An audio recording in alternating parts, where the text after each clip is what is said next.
December মাস প্রায় শেষের দিকে, আর এখন দিন দিন ঠান্ডা বেড়েই চলছে। ঘুম থেকে ওঠার ইচ্ছে করে না। বাইরে বেরিয়ে দেখি এত কুয়াশা আর ঠান্ডা ঠান্ডা হাওয়া দিচ্ছে। আর এই ঠান্ডা হাওয়ার দিনে পিকনিক পিকনিক কার না মন করে বলো তো বন্ধুরা। তাই আজকে আমি ভাবলাম আজকে কিছু খাওয়া যাক। তো ব্রাশ করতে করতে ভাবছি কি খাওয়া যাক, আজকে পিকনিক করব না কি করব বুঝতে পারছি না। যেহেতু কেউ নেই, ভাগ্নি আর আমি, তাই কিছু না ভেবে ভাগ্নিকে বললাম, যা ভাগ্নি একটু মাংস নিয়ে আয়, আজকে চিকেন ঝাল ঝাল করে মাংস রান্না করে খাই, শীতের দিনে দারুণ লাগবে। আর তোমরা দেখতে পাচ্ছ আমি চাদর সোয়েটার দুটোই পরেছি, কারণ আমার ভীষণ ঠান্ডা লেগে যায় তার জন্য। আর আমি এখন এখানে মাংসটা ভালো করে ধুয়ে নিচ্ছি। আগে যখন পড়াশোনা করতাম তখন আমার এই শীতের দিনে টিউশন যাওয়ার খুবই কষ্ট হতো। ভাবতাম এই শীতের দিনগুলোতে যদি টিউশন না পড়ানো হতো কি না ভালো হতো। এখন আমি বাড়িতে বসে থেকে বোর হই, কিছুই ভালো লাগে না। আগের দিনগুলোই বেস্ট ভালো ছিল। কত সুন্দর টিউশন যেতাম, কলেজ যেতাম, স্কুলে যেতাম, খুব মিস করি। আর আগে কিন্তু আনন্দটাও সেই সুন্দর হতো। পিকনিক যেতাম সবাই মিলে অনেক দূরে। আমি প্রতিবন্ধী, আমার বন্ধু বান্ধবীরা কখনো সেটা আমাকে বুঝতেই দেয়নি যে আমি একজন অসহায় প্রতিবন্ধী। তারা আমাকে ছোটোবেলা থেকে সাপোর্ট করেছে। হ্যাঁ, আমার বাবা মা সাপোর্ট করেছে, তার থেকে আমার বন্ধু বান্ধবী কম করেনি। তারাও আমার জীবনে অনেক কিছু করেছে। তারা যদি না থাকতো আমি এত দূর পড়াশোনা করতে পারতাম না, তারপর একা একা কোথাও যেতে পারতাম না। আমি যেগুলো ছোটোবেলা থেকে অবহেলা পেয়েছি তারা আমাকে অনেকটা দূর করে দিয়েছে। আমাকে একাকিত্ব কখনোই হতে দেয়নি, সব সময় সব জায়গায় নিয়ে যেত। আর আমি যেখানে যেতে পারতাম না ওরাও সেখানে যেত না। একসঙ্গে টিউশন পড়তাম, একসঙ্গে কলেজ যেতাম, কখনোই একা একা কেউ কাউকে ছেড়ে খায়নি। সত্যি সেই দিনগুলো মনে পড়লে আমার চোখে জল এসে যায়। সেই মুহূর্তটা দারুণ ছিল, ভোলার মতো না। এখন সবাই সবার কেরিয়ার নিয়ে ব্যস্ত, আমিও আমার মতো ব্যস্ত। তাদের সাথে আর সেরকম যোগাযোগ হয় না। হ্যাঁ, তারাও সবাই সোশ্যাল মিডিয়ায় থাকে, অ্যাক্টিভ, দেখা হয় যে ভালো আছে, আমিও ভালো আছি। মাঝে মাঝে কমেন্ট করে, কোনো কষ্ট পেলে তারা ফোন করে। এই যে ফোন করে আমার খোঁজ রাখে, এটাই আমার কাছে অনেক পাওয়া।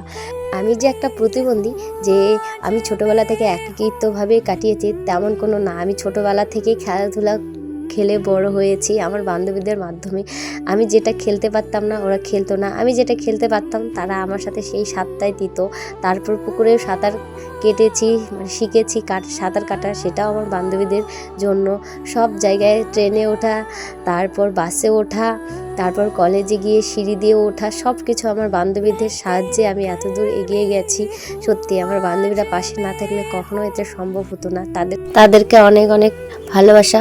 আই মিস ইউ রে। কেমন আছিস তোরা যদি আমার ব্লগটা দেখে থাকিস অবশ্যই কিন্তু কমেন্ট করে যাবি যে তুই রিয়ার বান্ধবী হোস, ঠিক আছে? তো বন্ধুরা, অনেক কিছু বললাম, আরও অনেক কিছু বলার তোমাদের বাকি আছে, যেগুলো আমার জীবনের স্মৃতি হয়ে থাকবে এই ভিডিওর মাধ্যমে।